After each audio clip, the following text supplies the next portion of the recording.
माधव कुंज बिहारी जय राधा माधव। सभी लोग जय राधा माधव कुंज बिहारी जय राधा माधव कुंज बिहारी जय गोपीनाथ वल्लभ जय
गोपीनाथ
ॐ नमो भगवते वासुदेवाय।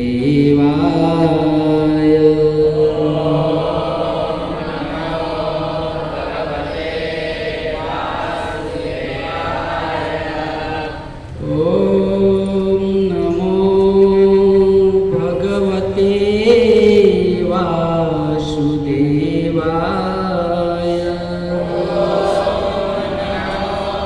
भगवते वासुदेवाय। ॐ नमो भगवते वासुदेवाय। ॐ नमो भगवते वासुदेवाय। नारायणं नमस्कृत्यं नारायणं नमस्कृत्यं नरं चैव नरोत्तमं नरं चैव नरोत्तमं देवीं सरस्वतीं व्यासं देवीं सरस्वतीं व्यासं ततो जयमुदीरये। ततो जयमुदीरये। नष्टप्रायेषु अभद्रेषु भद्रेषु नित्यं भागवत सेवया। नित्यं भागवत सेवया। भगवती उत्तम श्लोके भगवती उत्तम श्लोके भक्तिर्भवति नैष्ठकी। भक्तिर्भवति रनेस्तकी। ॐ ज्ञानतिमिरान्धस्य ज्ञानाञ्जनशलाकया चक्षुर्मीलितं येन तस्मै श्रीगुरवे नमः।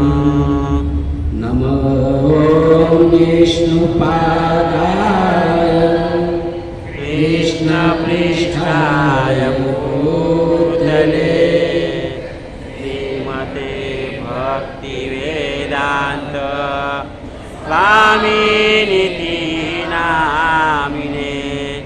नमस्ते सरस्वती देवी गौरवाणी प्रचारिणे निर्विशेषशून्यवादी पाश्चात्यदेशतारिणे।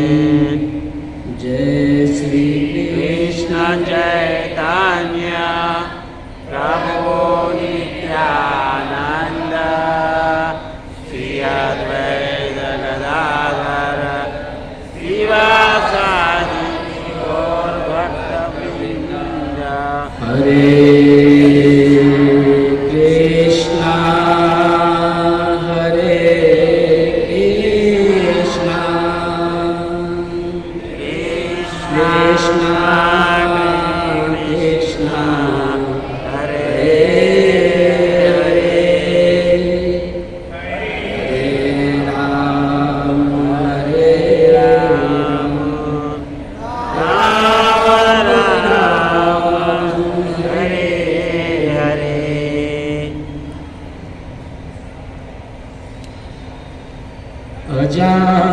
अजानुलम्बित भुज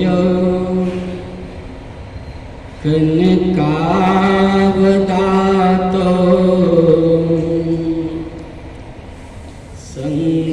संकीर्तने कपितर कमलायताक्ष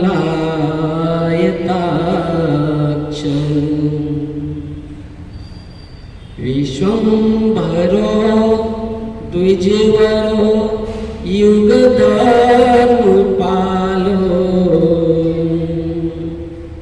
वन्दे जगत्प्रियकरो करुणावतारो।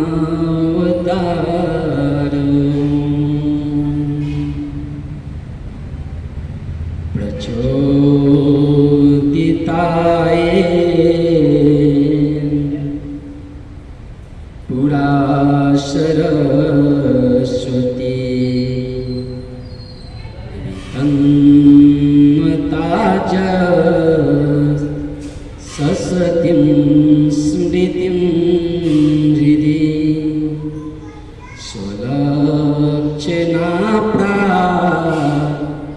दुर्भूतिलास्यत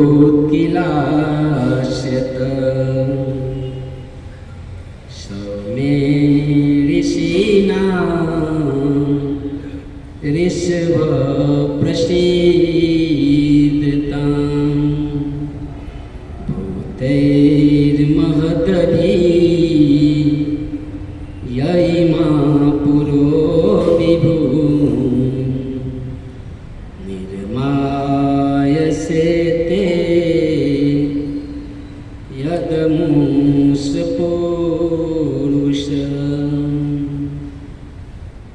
भूते गुणांशो दश षोडशात्मकम् स्वलङ्कश्रेष्ठ भगवान् वचांसि जय जय श्री राधारमण जय जय नवल किशोर जय गोपी चित चोर प्रभु जय जय माखन चोर कृष्णचंद्र भगवान की जय। तो आए हुए सभी भगवत प्रेमी के चरणों में हम प्रणाम करते हैं।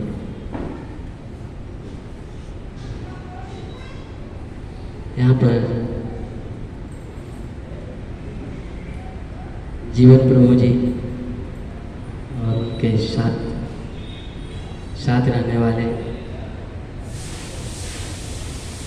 बहुत सारे नीलवंत तो है, बहुत सारे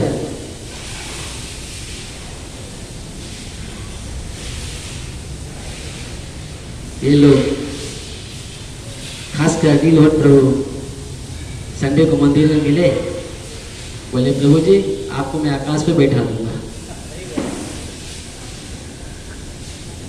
और वास्तविक में इन लोगों की कृपा से यहाँ जो कुछ भी कहूंगा इन लोगों के आशीर्वाद से, क्योंकि यह आसन व्यास देव जी का है।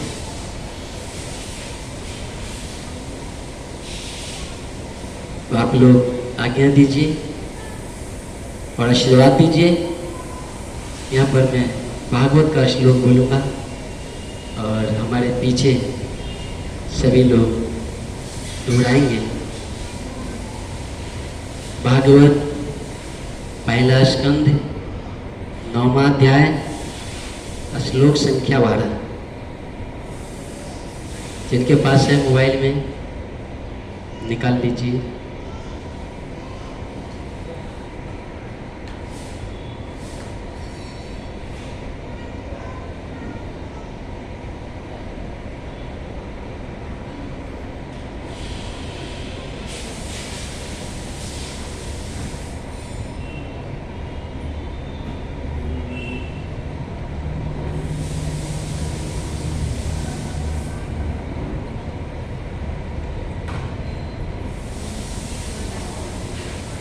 सभी लोग पढ़िए, क्योंकि सभी लोग पढ़ सकते हैं।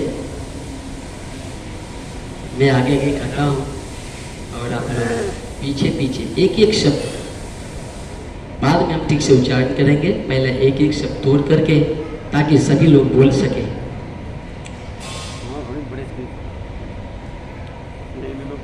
अहो कष्टम अहो अन्यायम यद्यूयम धर्म नंदनाः जीवितुं जीवितुं नार्हत नारक क्लिष्टं क्लिष्टं विप्र विप्र धर्म धर्म अच्युत अचित आश्रयः। आश्रय अहो कष्टम् अहो न्यायम् अहो कष्टं अहो न्यायं यदूयं धर्मनन्दना धर्मनन्दनं जीवितुं नार्हत क्लिष्टम्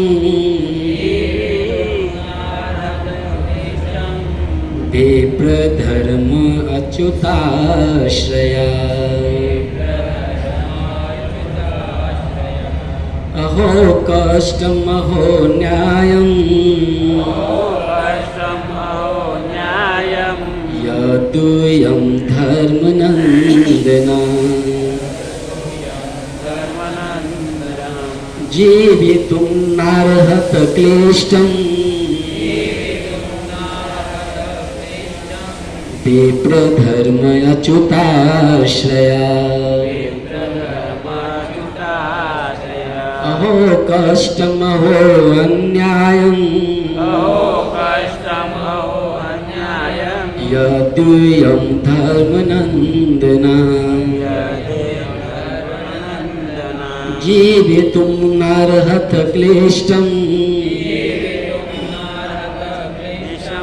विप्रधर्म अच्युताश्रया।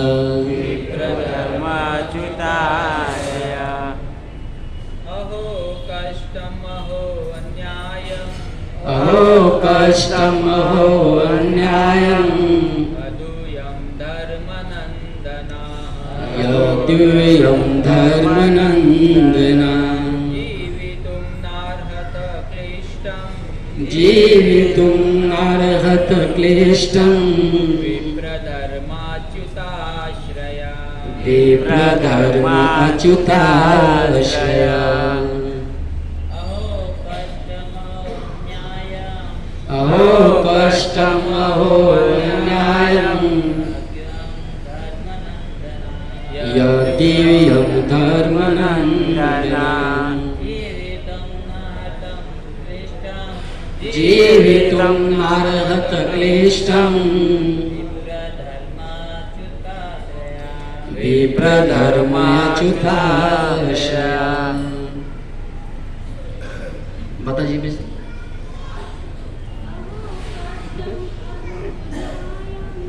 अहो कष्टम् अहो न्यायम् यदूयं धर्मनन्दना जीवितुं नार्हत क्लिष्टम् विप्रधर्माच्युताश्रया।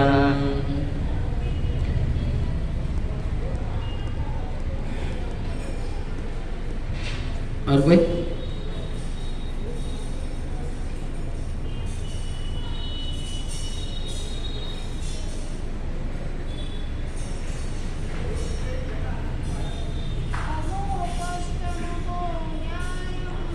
अहो कष्टम् अहो न्यायम्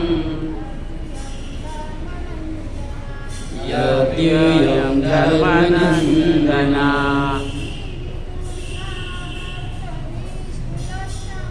जीवितुं नार्हत क्लिष्टम् विप्रधर्माच्युताश्रया। प्रभु जी इसका प्रभुपाद जी के द्वारा जो अर्थ बता दीजिए।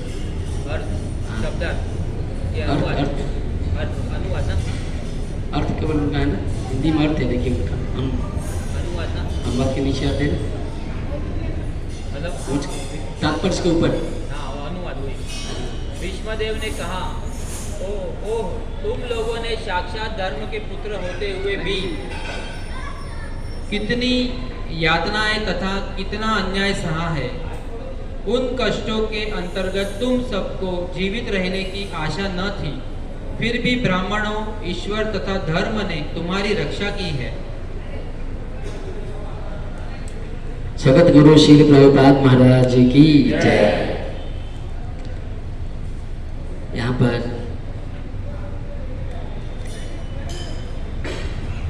भगवान के 12 महाजन हैं, जिसमें एक भीष्म पितामह भी है।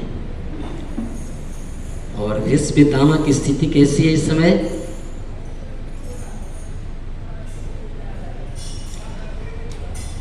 भीष्म पितामह मरणासन की शैया पर पड़े हुए हैं और लगातार 58 दिन से पड़े हुए हैं। महाभारत का युद्ध खत्म हो जाता है, तब भगवान की कृपा से युधिष्ठिर महाराज को मोह उत्पन्न होता है और उस मोह को दूर करने के लिए बहुत सारे उपाय किए गए युधिष्ठिर महाराज का, लेकिन मोह दूर नहीं हुआ। तब भगवान युधिष्ठिर महाराज को और समस्त पांडवों को लेकर भीष्म पितामह के पास आते हैं।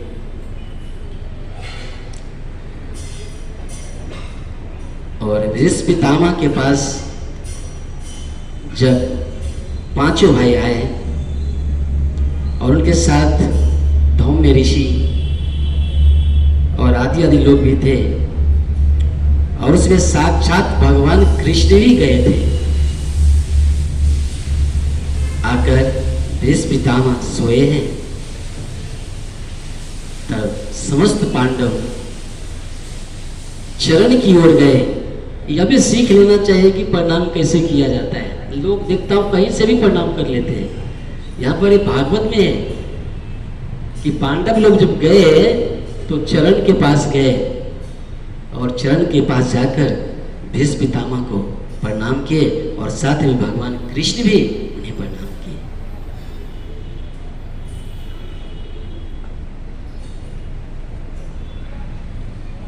तब तक भीष्म पितामह को देखने के लिए पूरे विश्व ब्रह्मांड से बहुत सारे ऋषि मुनि महात्मा आए थे। और उस समय में भीष्म पितामह पड़े हुए थे और सबको आदर देना था। जब भी लोग आते हैं, साधु संत मुनि महात्मा आते हैं, तो उन्हें आदर होना चाहिए ना। लेकिन महात्मा बिल्कुल सोए हुए हैं, कैसे करे, हाथ कैसे जोड़े?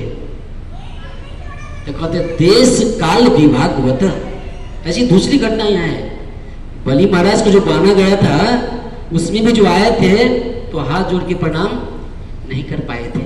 और भीष्म पितामह भी यहाँ पर हाथ जोड़कर प्रणाम नहीं किए, क्योंकि अर्जुन बहुत सुंदर विस्तरा दे दिए थे, पड़े रहिए इस पर।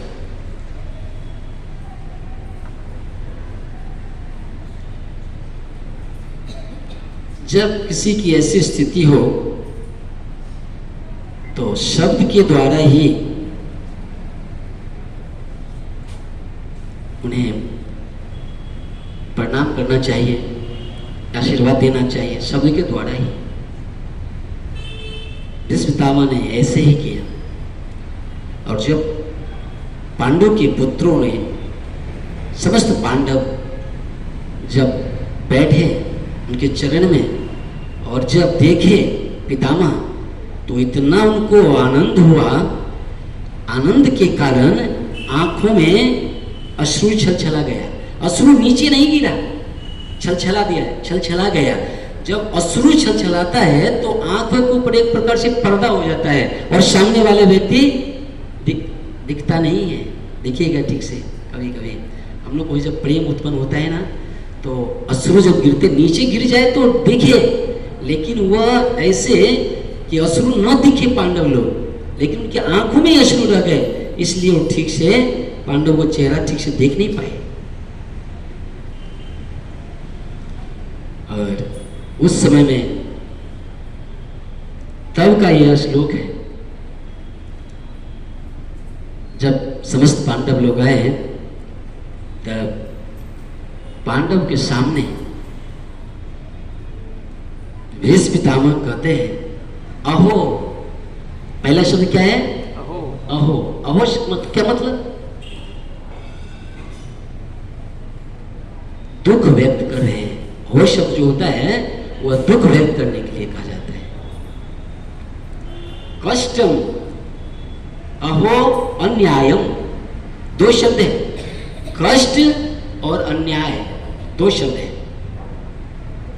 भीष्म पितामह कह रहे हैं कि कष्ट और अन्याय आपके जीवन में, आप लोगों के जीवन में आया। दूसरी अर्थ, यह जो कष्ट आया आपके जीवन में वह अन्याय ढंग से आया। आपके जीवन में ऐसी दुख नहीं आनी चाहिए था, लेकिन आया। यत् यूयं धर्म नंदना, यद्यपि आप लोग धर्म के नंदन हो, धर्म के पुत्र हो, फिर भी कष्ट हुआ और अन्याय हुआ आपके जीवन में। जीवितुम न अर्हत, तुम लोग को जीने की आशा नहीं थी। तब माली युधिष्ठिर ने पूछा तो फिर हम लोग जिए कैसे? बहुत सुंदर है बात आगे कहते हैं कि विप्र धर्म अच्युत आश्रय। भागवत में 10 विषय है जिसमें लास्ट है आश्रय तत्व है। अत्र सर्व विसर्गस्य स्थानम पोषण मुतय मनंत्रो ईशानु कथा निरोध मुक्ति आश्रय। और यहाँ पर समस्त पांडव क्या किए? विप्र धर्म और अच्युत, गुरु महाराज ब्राह्मण या गुरु, धर्म और अच्युत भगवान कृष्ण के पूर्ण शरणागत थे। इसलिए तुम लोग नहीं मरे, नहीं तो तुम लोग तो इतना कष्ट और दुख था। और इसके एक वर्णन किया जाए तो घंटों लग जाएंगे। पूरे महाभारत में ऐसा वर्णन है। हमें आज्ञा का भी पालन करना है, तो हम आगे बढ़ते हैं। यहाँ पर जिंदगी में सबको दुख भोगना ही पड़ता है। केवल पांडे लोग दुख हो गए ऐसी बात तो है ही नहीं। दुख तो सबके जीवन में है। किसके जीवन में दुख नहीं है? जो हाथ उठा के बता दीजिए। एक भी व्यक्ति हाथ उठा के बता दीजिए कि जिसके जीवन में दुख ना हो। हाँ, दुख अलग अलग प्रकार के होंगे, कोई तन से, कोई मन से, कोई धन से, लेकिन दुखी सब है। नहीं तो बता दीजिए कि कौन दुखी नहीं है। इसका अर्थ है कि सब लोग दुखी हैं। तब दुख भीष्म पितामह कहते हैं कि मान लीजिए दुख 3 कारण से आता है जीवन में। दुख जो आता है वह 3 कारण से आता है। वह दुख मातृदोष, पितृदोष और कर्म दोष। 3 दोष के कारण जीवन में दुख आता है। भीष्म पितामह कहते हैं युधिष्ठिर, तुम्हारे जीवन में मातृदोष तो है ही नहीं, क्योंकि तुम्हारी मां सती साध्वी है। तुम्हारी मां के जीवन में बहुत दुख आए। जिसको आदर मिलना चाहिए हस्तिनापुर में, वहां पर उनको बेइज्जती मिली। और तुम लोग इतने बड़े हो गए, फिर भी तुम्हारी मां आज दुखी है। तुम्हारी मां बिल्कुल सती, इसलिए तुम्हारे पास मातृदोष है नहीं। दूसरी पितृदोष। पितृदोष के कारण जीवन में दुख आता है। देखिए, मैं वर्णन नहीं कर पाऊंगा, एक का भी नहीं वर्णन कर पाऊंगा। सब समझ लिए, सब तो विद्वान लोग हैं। मातृदोष, पितृदोष। पितृदोष में कहते तुम्हारे पास पिता का भी कोई दोष नहीं है, क्योंकि मैं जानता हूं पांडु का नाम लेने से, ऐसा लिखा गया महाभारत में, बुढ़े भी जवान हो जाते हैं। और तुम्हारे पिताजी के सामने कोई अस्त्र शस्त्र लेकर लड़े, आज तक कोई आया नहीं, क्योंकि जानते थे कि यह महात्मा है, महात्मा से क्या युद्ध करना है। इसलिए तुम्हारे पास पितृदोष भी नहीं है। तब युधिष्ठिर महाराज कहते हैं, पितामह तब मेरे कर्म दोष है, मैं मान गया कि मेरा कर्म दोष के कारण मेरे जीवन में इतने दुख आए। तब पितामह कहते हैं, नहीं नहीं, तुम्हारे कर्म दोष भी नहीं है युधिष्ठिर। अगर तुम्हारा कर्म दोष होता तो एक कन्हैया है ना, एक कन्हैया तुम्हारे पास नहीं होता। कृष्ण तुम्हारे पास है, इससे साबित होता है कि तुम्हारा कर्म दोष भी नहीं है। तब पूछे, पितामह तीन दोष के कारण जीवन में दुख आते हैं और मेरा तीनों नहीं है, फिर भी दुख क्यों आया? तब कहते हैं, पितामह सबका दुख का कारण है ना, ये कृष्ण है, कृष्ण बता रहे हैं, कृष्ण तुम्हारे सब दुख का कारण है। युधिष्ठिर महाराज के तो पसीने छूट गए, अरे ये तो मेरे पार्टी में है, ये तो मेरे साथ में रहने वाले हैं, हमको ये दुख दे रहे हैं। बोला, हाँ सबको दुख देने वाले ये कृष्ण ही है।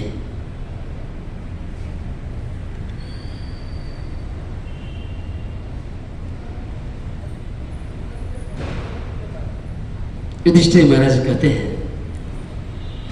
सूत गोस्वामी वर्णन करते हैं, सर्वम काल कृतम मन्ये, ये सब काल के कारण होता है। और गीता पढ़े,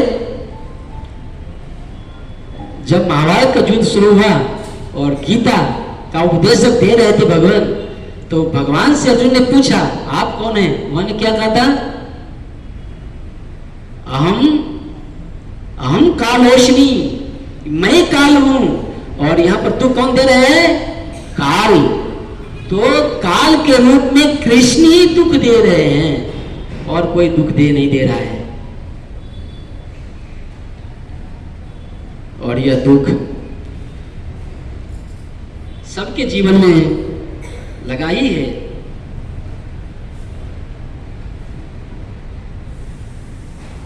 और सही बोलूं तो खासकर जितने भक्त लोग हैं ना, भक्त लोग की सबसे ज्यादा कंप्लेन है, प्रभु हम 16 माला करता हूं, 32 माला करता हूं,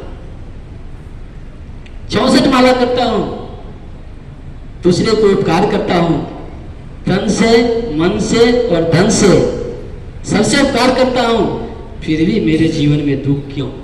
क्यों? युधिष्ठिर महाराज का ये दुख नहीं है, यह सब भक्तों का भी दुख है, भक्तों का भी यह प्रश्न है।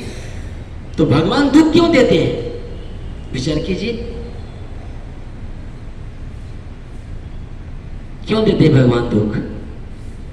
क्या भगवान को हमसे दुश्मनी है? भगवान को हम लोग पूजते हैं, मनाते हैं, खिलाते हैं, नाचते हैं, फिर भी भगवान भक्त को दुख क्यों दे रहे हैं? चाहिए कि भक्त के जीवन में एक भी दुख नहीं हो, लेकिन फिर भी दुख क्यों?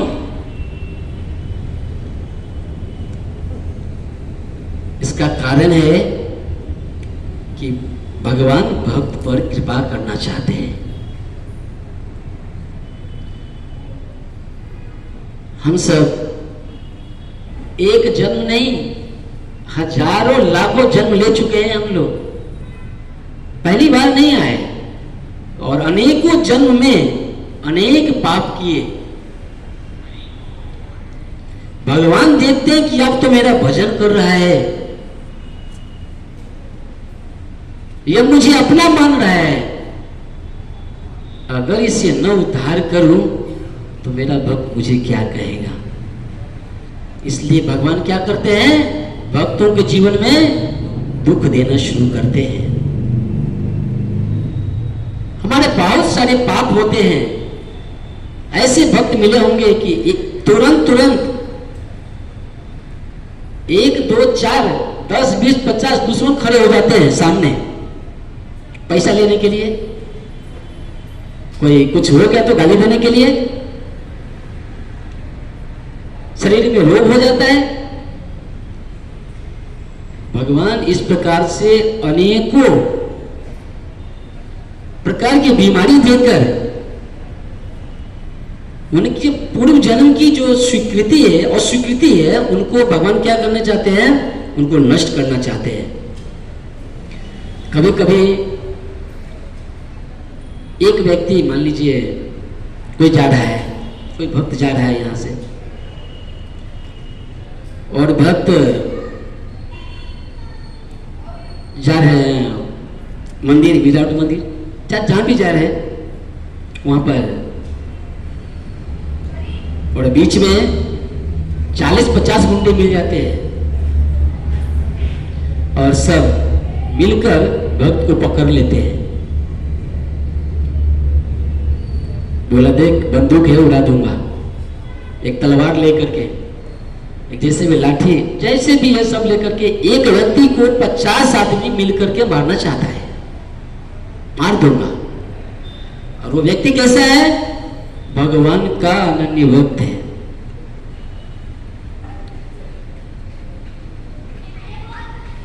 वो व्यक्ति उन लोगों से कहता है देख भाई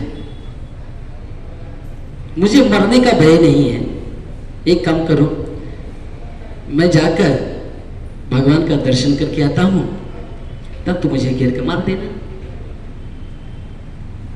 बोला ठीक है। सभी गुंडे उन्हें छोड़ देते हैं। वो भक्त जाता है मंदिर में भगवान के पास, और उस समय में कितना स्मरण होता होगा याद कीजिए। 50 गुंडे खड़े हैं, मरणासन की स्थिति है, और भगवान के पास खड़े हैं। कितनी उसकी आत्मा पवित्र होगी, विचार कर लीजिएगा। जिसके जीवन में ऐसा आया होगा तुरंत लगा होगा करंट बिजली की तरह।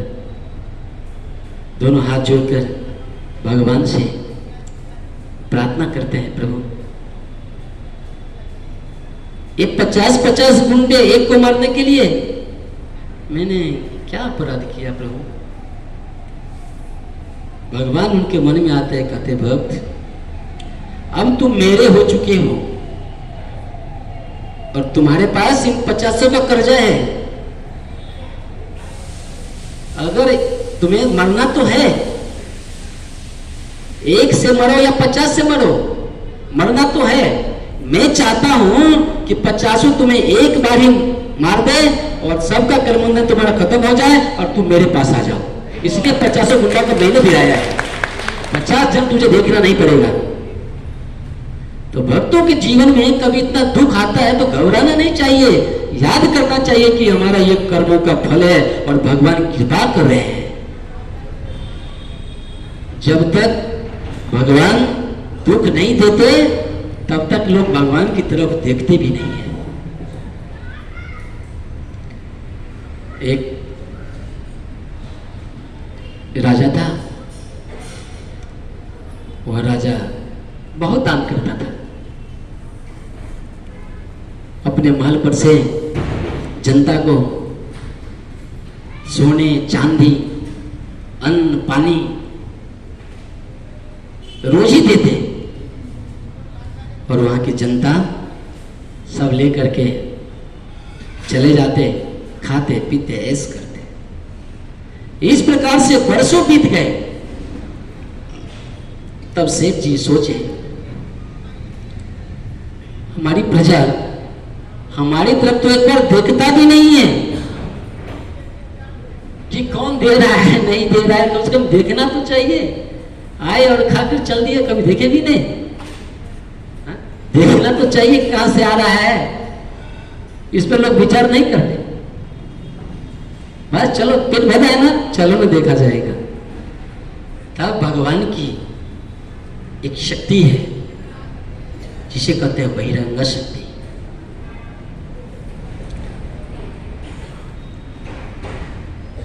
तब राजा देखे कि हमारी तरफ कोई देख नहीं रहा है। तो अपने मंत्री से कहा कि मंत्री जी, ये बरसों से मैं खिला रहा हूँ, बरसों से मैं दान दे रहा हूँ, लेकिन कोई, मैं ऊपर से दान कर रहा हूँ, मुझे कोई ऊपर तक देखता भी नहीं है।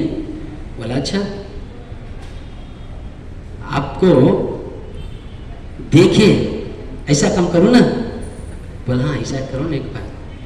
बोले अभी आप अन्न दे रहे थे, जल दे रहे थे, सोना चांदी दे रहे थे, सबको पेट भर रहे थे, आज पत्थर मारिए ऊपर से, आज पत्थर मारिए। तो मंत्री के कहे अनुसार राजा ऊपर से उस दिन पत्थर ले लेकर के मारे। बोलते अरे कौन है रे बाप, कौन है? ऊपर उसके नजर गया। मंत्री देखा, आज तक देखा नहीं ना, आज सब बाप बाप कर रहा है। ठीक वैसे ही जब भगवान का हम खाते हैं, सब कुछ लेते हैं, बिजली लेते हैं, पानी लेते हैं, हवा लेते हैं, और भगवान का गुणगान नहीं करते हैं एक बार भी, तब माया शक्ति क्या करती है? दुखी करती है। तब कहते हैं हाय राम, किसने दुख दिया? और दुख का मोटा लेकर के आते हैं, तब भगवान को याद करते हैं। इसलिए यहाँ पर करें कि विश्वतामा कहते हैं तो वो जो दुख दे रहा है ना, दूसरा कोई नहीं दे रहा है, यह कृष्ण ही दुख दे रहा है तुमको, ताकि जितने भी तुम्हारे कर्म के हैं वो सब कट जाए और डायरेक्ट भगवान के धाम को चले जाए। और इतना देखिए, अब इनका प्रत्यक्ष प्रमाण जगत गुरुशील प्रभुपाद महाराज जी है। प्रभुपाद जी के जीवन में कितने दुख आए।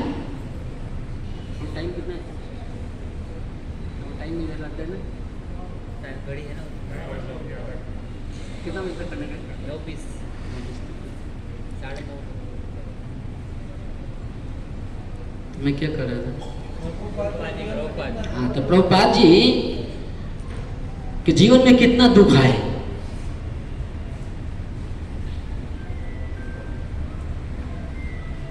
सबसे पहला, देश को स्वतंत्र करने के लिए, देश की सेवा के लिए गांधी जी के साथ आए।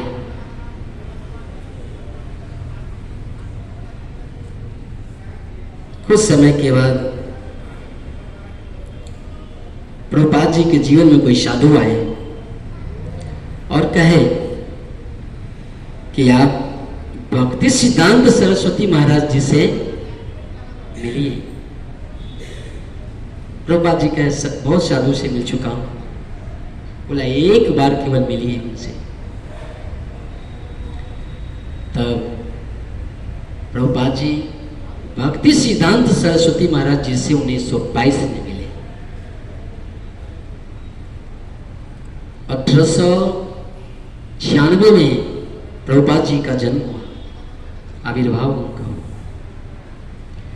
ये 4 और 22, 26 साल के दरमियान प्रभुपाद जी पढ़े लिखे, बहुत पढ़े लिखे,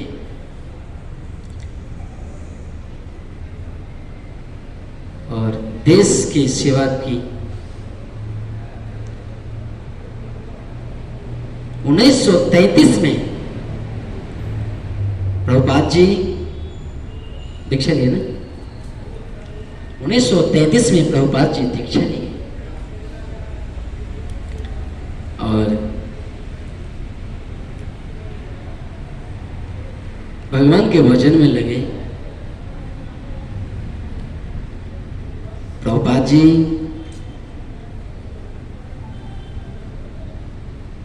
से भक्ति सिद्धांत सरस्वती महाराज जी ने कहा, अब है आप बहुत पढ़े लिखे हो,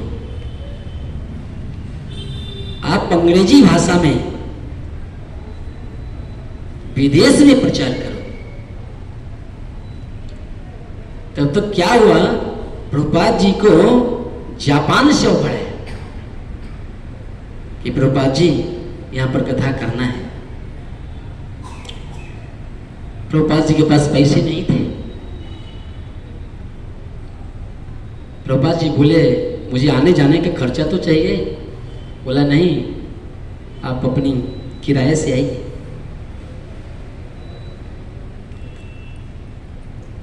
वहां पर सक्सेस नहीं हुए। इसका कारण जानते हैं? इसका कारण यह था कि भक्ति सिद्धांत सरस्वती महाराज जी ने कहा, अबे पाश्चात्य देश तारी ने पाश्चात्य देशवासियों को क्या करना है, उधर प्रचार करके उधर करना है। और जापान किधर है? सब लोग तो, मुझे तो पता नहीं है, पर जापान यहां से किधर है? वो तो पता है, लेकिन पूरब में, पश्चिम में, उत्तर में, दक्षिण में? जापान किधर है? हाँ, पूरब में ना। हाँ, इसके लिए प्रभुपाद जी उसमें सफल नहीं हो पाए।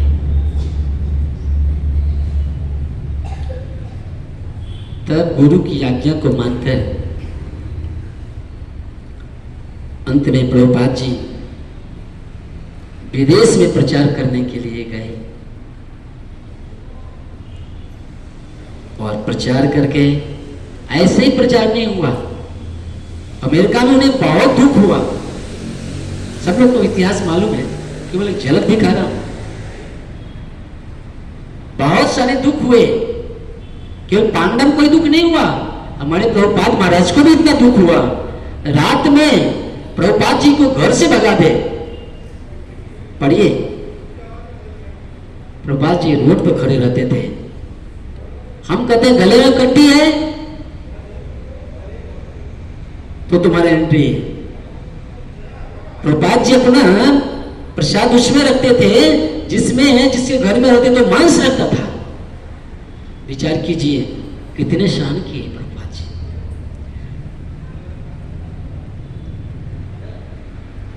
उनके जीवन में बहुत दुख आए, प्रभुपाद जी के जीवन में भी।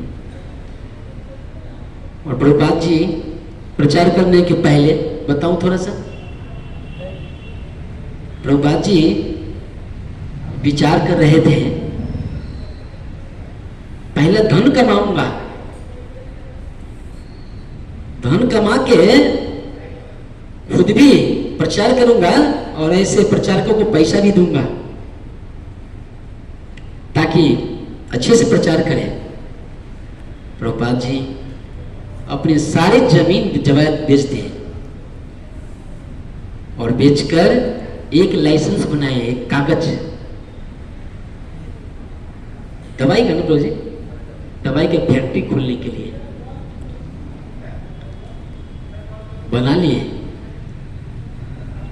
ठंडी का मौसम था, प्रभुपाद जी आग ताप रहे थे। गांव में था डेबड़ी वाला, वो जलता है, रोशनी होता है, और वो कागज उधर ही रखा था, वो डेबड़ी गिरा और जलकर राख हो गया। इतने दुख आए प्रभुपाद जी के जीवन में। तब प्रभुपाद जी को बैठा गया और बोले कि चलो भैया अब यहाँ से निकल जाए, आप लौट चले, भौतिक दुनिया को छोड़कर आध्यात्मिक दुनिया में आ जाए। और आगे प्रभुपाद जी प्रचार करने के लिए, और उन्हीं की परिणाम है कि आज दुनिया में कितने सारे मंदिर हो गए। प्रभुपाद जी 12 साल में 108 मंदिर का निर्माण किए।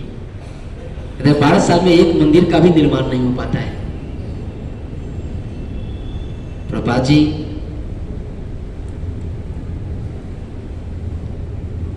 उस प्रकार से बहुत दुख हुआ।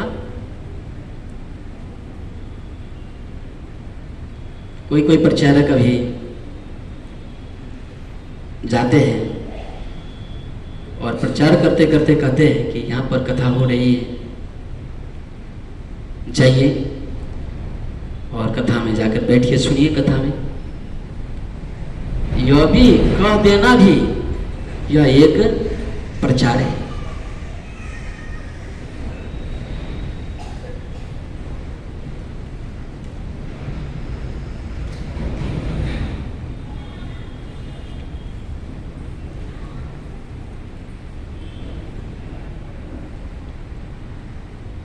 इसलिए प्रभुपाद जी के नियमों पर ही हम लोगों को चलना चाहिए। प्रभुपाद जी 4 यम और 5 नियम बताए हैं, जिसमें एक नियम है कि 16 माला का जाप करना, जप करना चाहिए, क्योंकि भगवान के नाम में बहुत सारे प्रभाव हैं। प्रभुपाद जी इस नाम के प्रभाव से ही पूरे विश्व में प्रख्यात हो गए।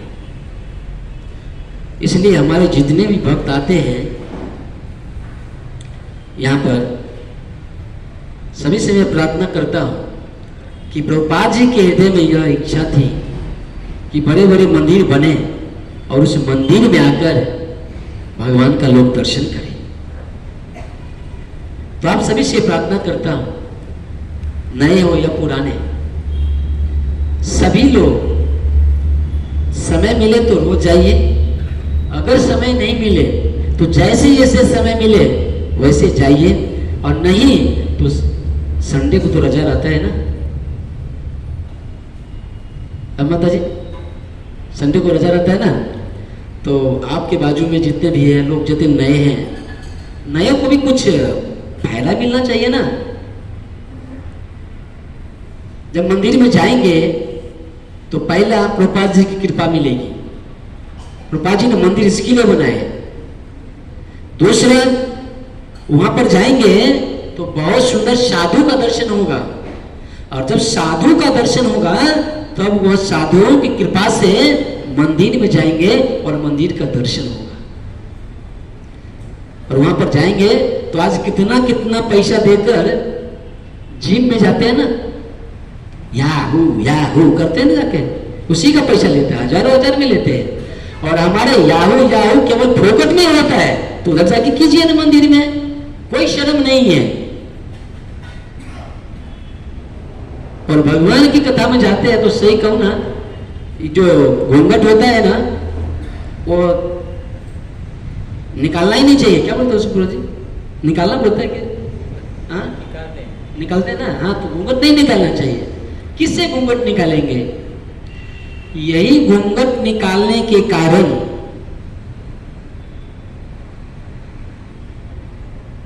भगवान की जो गोपियां थी, एक गोपी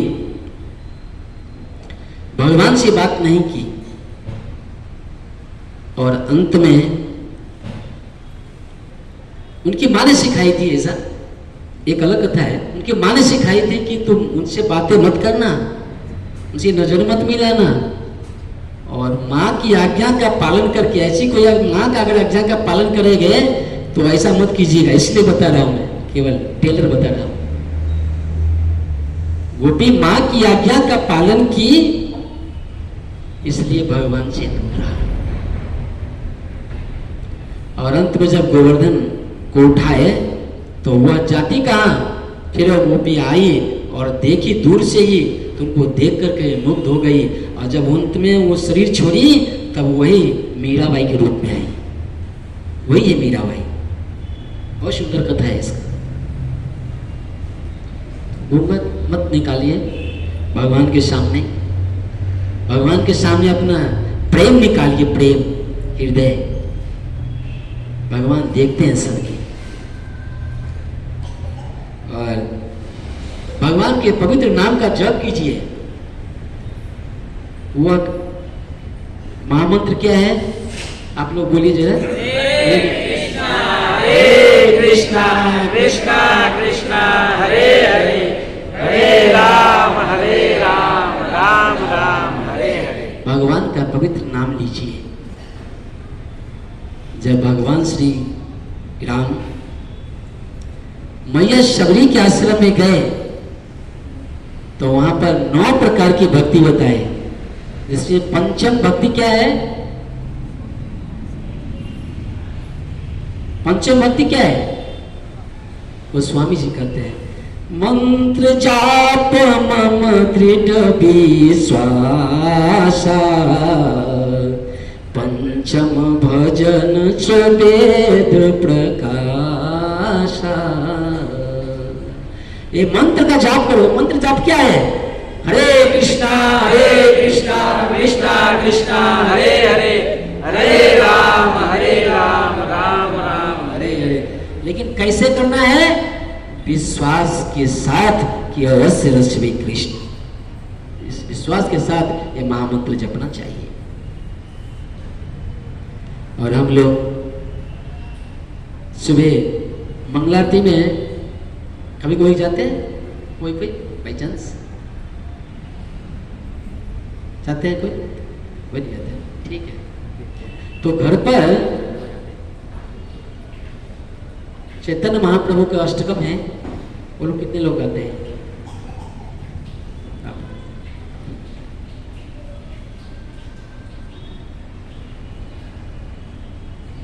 मंदिर नहीं जाते हैं, कम से कम घर पे भी तो कर लेना चाहिए और संडे को आना चाहिए।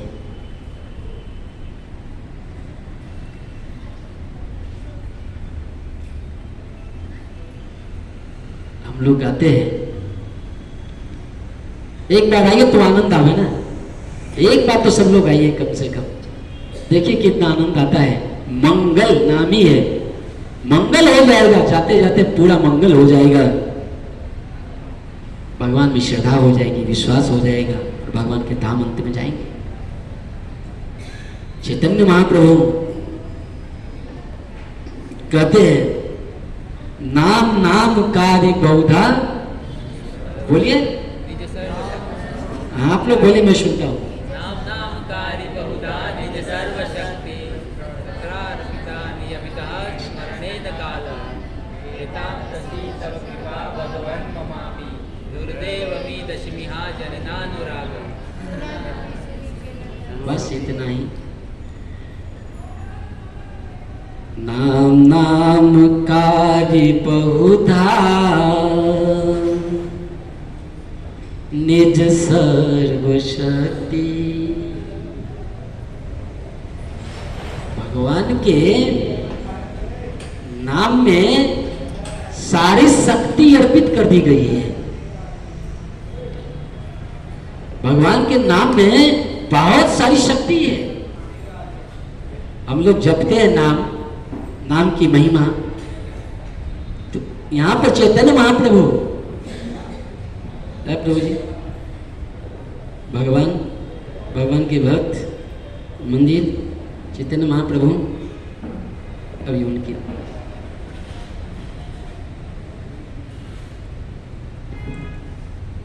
तो यहाँ पर हमारा चैतन्य महाप्रभु का विषय है। हमें यही परमिशन मिला था कि 3 परमिशन आज्ञा मिली थी हमें, ये आपको बोलना है। भगवान के नाम में सारी शक्ति अर्पित कर दी गई है। यह भगवान की कृपा है। और दूसरी, हमारा कितना दुर्भाग्य है कि भगवान के नाम में हमारा थोड़ा भी प्रेम नहीं है। भगवान के नाम में आध्यात्मिक शक्ति है। वह शक्ति मैं कुछ गिनाऊं कितनी शक्ति है, क्यों वर्णन तो नहीं कर पाऊंगा, केवल सुन लीजिए। सबसे पहला, इस हरि नाम में जो शक्ति है वो है संपदा शक्ति। हरे कृष्णा कृष्णा कृष्णा हरे हरे, हरे राम राम राम हरे हरे। जब यह भगवान का नाम लेंगे तो हमारे घर क्या होता है? संपत्ति से भर जाता है।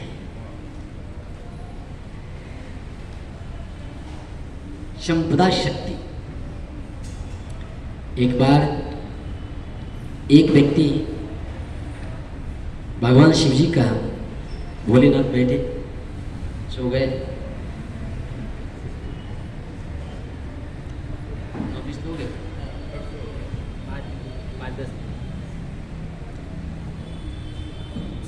भोलेनाथ की तपस्या की, प्रसन्न किया उनको धन चाहिए था। भगवान का नाम लिए, शिव जी प्रसन्न हो गए। शिव जी पूछे क्या चाहिए? बोले सरकार मैं जल्दी मालो माल हो जाऊं, ऐसा कुछ चाहिए हमको। तो मांग लो ना क्या चाहिए मालो माल के लिए। बोले मुझे पारस पत्थर चाहिए। तुरंत उन्होंने विचार आया, जाऊंगा कि रात में ही पूरा कितना अरबपति हो जाऊंगा। कहाँ जाऊंगा नौकरी करने के लिए, कितना मिलता है? 100-200 मिलता है, क्या करूंगा उसमें? शिव जी का भजन किए। शिव जी ने बोला ठीक है तथास्तु, पारस चाहिए ना? बोला पारस मैं देता हूँ, लेकिन थोड़ा जाना पड़ेगा। बोले कहाँ जाओ सरकार? बोले वृंदावन में सनातन गोस्वामी रहते हैं, आप उनके पास जाओ। बोला सरकार पक्का? बोला पक्का मिल जाएगा उधर। सनातन गोस्वामी के पास पहुंचे। वहां पर जो पहुंचे तो देखे तो झोपड़ी है। तब उसके मन में थोड़ा शंका हुआ, अरे जिसके पास पारस मणि होगा वह झोपड़ी में रहेगा। विचार कीजिए, कोई रहेगा झोपड़ी प्रभु जी? जिसके पास बहुत करोड़ों रुपया होगा क्या झोपड़ी में रहेगा? तो उसके मन में आया कि यार कहाँ शिव जी ने मुझे भेज दिया, इनके पास तो कुछ होगा ही नहीं। फिर बोला नहीं, वो तो भोलेनाथ है, वो तो कभी असत्य बोलते ही नहीं है। तो भी मैंने विश्वास करके गए सनातन गोस्वामी के पास, प्रणाम किए। बोले सरकार मुझे शिव जी ने भेजा है। बोला हाँ क्या चाहिए?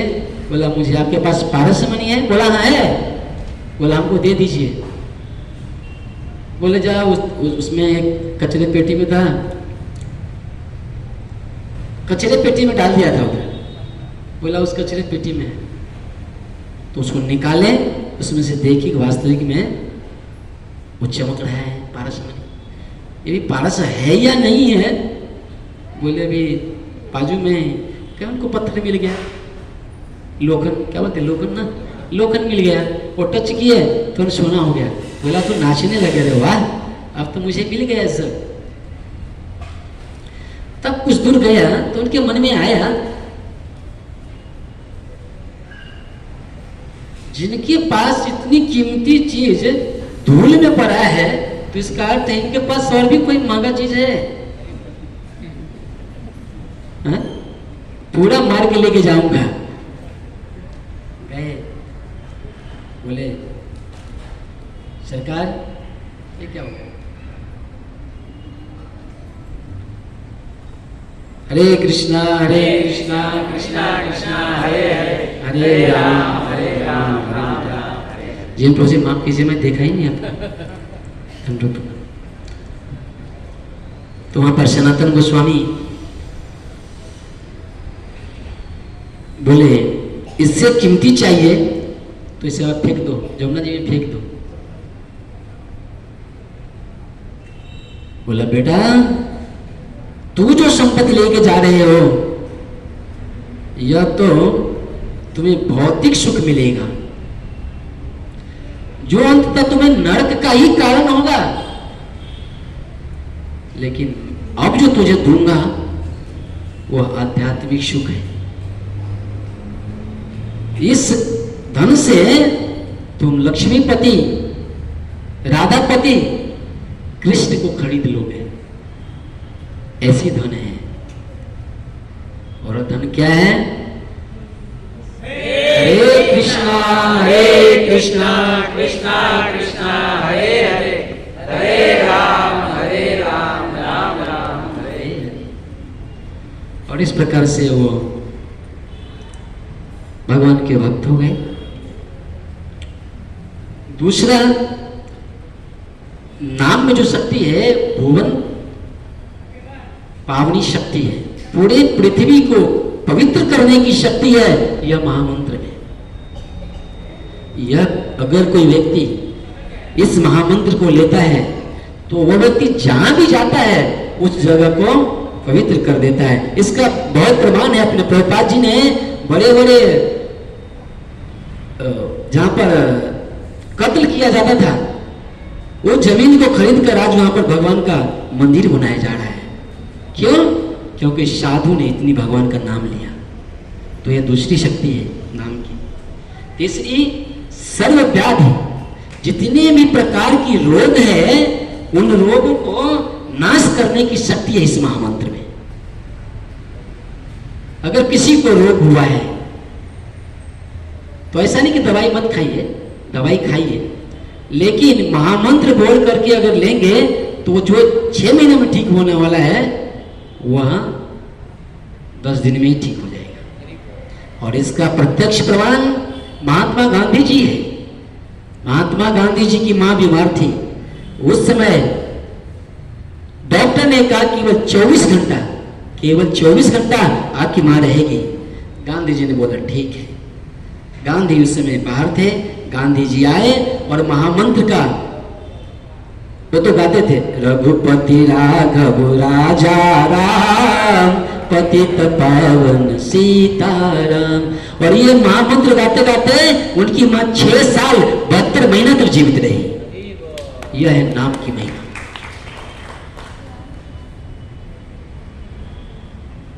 चौथा है सर्व दुख हारणी, जितने भी दुख हैं सारे दुखों को क्या करते हैं? शमन कर देते हैं। पांचवा है कलिकाल भुजंग भय हारणी, कली के भय को नष्ट करने वाले ये महामंत्र है। छठा है नरकोदारिणी, नरक से उड़ाने वाली, नरक में नहीं जाने देगी या जब तक ये महामंत्र लेंगे तब तक। और इस प्रकार से बहुत सारे हैं, समय बहुत हो गए हैं। तो इस प्रकार से नाम की अनेक महिमा है और नाम की महिमा सुनते हुए आप लोग हम सभी रूपा जी के मंदिर में जहाँ भी है, हजारों मंदिर है, जहाँ आपके नजदीक में पड़े वहां पर मंदिर में अवश्य जाइए, क्योंकि कल्याण का मार्ग जब तक मंदिर में नहीं जाएंगे तब तक नहीं होगा। क्योंकि ये तो छूट जाएगा। आज हमारे जीवन प्रभु इधर है, कल दूसरी जगह चले जाएंगे। लेकिन मंदिर, राधा गिरधारी के मंदिर जब तक ये जुग रहेगा तब तक गिरधारी जी रहेंगे, गारंटी है। वहां पर जाकर सब लोग जाइए, भगवान का दर्शन कीजिए, साधु के मुख से सुनिए, हरि नाम लीजिए और अपने जीवन को धन्य कीजिए। हरे कृष्णा हरे कृष्णा कृष्णा कृष्णा हरे हरे, हरे राम राम राम हरे हरे कृष्ण।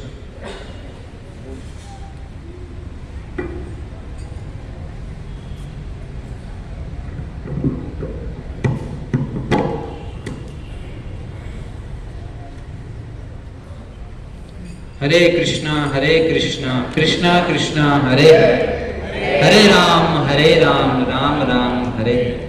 तो बहुत ही सौभाग्य है हमारा कि आज हमारे बीच पूज्य गोकुलेश प्रभु आए हैं, हमारे गुरु भाई हैं, और साथ साथ में प्रभु जी ब्राह्मण दीक्षित है, वैष्णव है, शुद्ध भक्त है और सुंदर भागवत कथा भी करते हैं। हमने आज देखा कितनी धैर्यता से प्रभु जी हम सबको श्रवण करा रहे थे। श्रीमद् भागवतम का श्लोक भीष्म पितामह की स्तुति में आता है, वो श्लोक के ऊपर हमें बहुत सुंदर बताया कि पांडवों को भी दुख आया, पर किस लिए आया? जो 3 कारण थे उस अनुसार नहीं आया, लेकिन भगवान ने ही उन्हें दुख दिया, मतलब उनको शुद्ध करके अपने पास में रखने के लिए उनको दुख दिया। मतलब हमको भी मतलब उससे सीखना चाहिए कि हमको भी अगर कुछ दुख मिल रहा है तो भगवान हमको क्या कर रहे हैं? शुद्ध कर रहे हैं। जैसे सोने को जितना तपाते उतना वो प्योर होता है ना। यहाँ पे कई व्यापारी डायमंड के हैं, हीरा घिसने वाले हैं, तो वो भी हीरे को भी क्या है, पहले पत्थर जैसा रहता है, लेकिन उसको घिस के कैसा चमक जाता है ना घिसने के बाद। पहले कैसा रहता है? पत्थर जैसा रहता है, आड़ा टेढ़ा, लेकिन उसको शेप दे के फिर घिसते हैं तो उसमें चमक आ जाती है। तो वैसे ही भगवान दुख देते हैं तो भगवान का भजन और ज्यादा हमें करना चाहिए, कम नहीं करना चाहिए, और भगवान को दोष नहीं देना चाहिए। और बहुत सुंदर प्रभु जी ने बाद में बताया हरि नाम की महिमा, और बताया कि मंदिर में जाना चाहिए, मंदिर में जाएंगे तो ही हम वहाँ पे जाके भगवान का दर्शन करेंगे, साधु का संग करेंगे, भगवान का प्रसाद खाएंगे, परिक्रमा करेंगे, चरणामृत पिएंगे, बहुत सारा। प्रभुपाद जी ने इतना कुछ दिया है ना हमें कि हम कुछ उसकी तुलना ही नहीं कर सकते, मतलब हम कुछ गुणगान भी इतना नहीं कर सकते जितना प्रभुपाद जी ने हमको दिया है। तो हम सबका कर्तव्य है कि वहाँ मंदिर में जाना चाहिए। और कल बहुत सुंदर प्रभुपाद जी के गुरु महाराज भक्ति सिद्धांत सरस्वती महाराज का आविर्भाव तिथि है, तो बहुत सुंदर मंदिर में आयोजन है। शाम को कथा भी है कमलोचन प्रभु के द्वारा, हिज ग्रेस कमलोचन प्रभु के द्वारा, और बाद में सभी के लिए महाप्रसाद भी है। तो आप सब भक्त आइए शाम को समय निकाल के और इसका लाभ लीजिए। और प्रभु जी ने बहुत सुंदर हमें बताया कि जो एक भक्त था वो शिव जी को प्रसन्न करके उनको मालामाल होना चाहता था, तो पारसमणि शिव जी ने दिया। मतलब कहा कि सनातन गोस्वामी के पास जाइए, वहाँ उनके पास है तो उनके पास से ले लीजिए, तो आप उनसे मालामाल हो जाएंगे। तो उनको पारसमणि तो मिल गया, लेकिन वो उन्होंने क्या सोचा कि और इनसे ज्यादा कुछ धनवान होगा इनके पास, इसलिए तो कचरे के डिब्बे में डाला हुआ है। तो वो सबसे ज्यादा मूल्यवान चीज क्या है? हरि नाम। सबको माला दे दीजिए तब तक फटाफट। तो वो एक चीज क्या है? हरि नाम। तो वो हरि नाम हमें सदैव जपते रहना चाहिए। इसको क्या कहते हैं? ब्रह्मास्त्र कहते हैं। ये हमारा ब्रह्मास्त्र है ना। तो जैसे ब्रह्मास्त्र के द्वारा हमारी रक्षा होगी, तो प्रभु जी ने बहुत सुंदर बताया कि पारसमणि, तो प्रभु जी साक्षात पारसमणि के समान ही है। तो हम क्या है? लोहे के समान है, और प्रभु जी पारसमणि के समान है। तो हमको क्या करना चाहिए? पारसमणि के पास जाना चाहिए, है ना। तो प्रभु जी बहुत सुंदर हम सबको आज कथा सुनाए। तो आइए प्रभु जी का एक बार हृदय से प्रेम से हरे कृष्ण महामंत्र बोलकर अभिवादन व्यक्त करते हैं। हरे कृष्णा कृष्णा कृष्णा हरे हरे, हरे राम राम राम हरे हरे। भगवान से प्रार्थना करते हैं, श्री राधा गिरधारी भगवान से, प्रभुपाद जी से, कि प्रभु जी ऐसे ही प्रभु जी का स्वास्थ्य ठीक रखे, प्रभु जी को ऐसे ही सुंदर भक्तिमय सेवा में लगाते रहिए। और प्रभु जी से निवेदन है कि समय निकाल के बार बार यहाँ पर आते रहिए और हम सबको कृपा करते रहिए हम सब पर। तो आज का जो सुंदर महाप्रसाद है रमीला माता जी ने बनाया है, और जीवन कृष्ण प्रभु के पिताजी जयंती भाई गोंडलियान के द्वारा है, और दक्षा माता जी ने भी बहुत सुंदर बटाटा वड़ा बना के लाए हैं। तो आइए इन सभी भक्तों का एक बार हृदय से प्रेम से हरे कृष्णा महामंत्र बोलकर अभिवादन व्यक्त करते हैं। हरे कृष्णा कृष्णा कृष्णा हरे हरे, हरे राम राम राम हरे हरे। और आप सभी भक्तों का भी बहुत बहुत धन्यवाद कि इसी प्रकार आते रहिए और हमें अपनी सेवा प्रदान कराते रहिए। हम आपकी सेवा अच्छी तरीके से करेंगे, तो आप सब आते रहिए। हरे कृष्णा। अब हम एक माला जप करेंगे, उसके बाद महाप्रसाद लेंगे। हरे कृष्णा। जय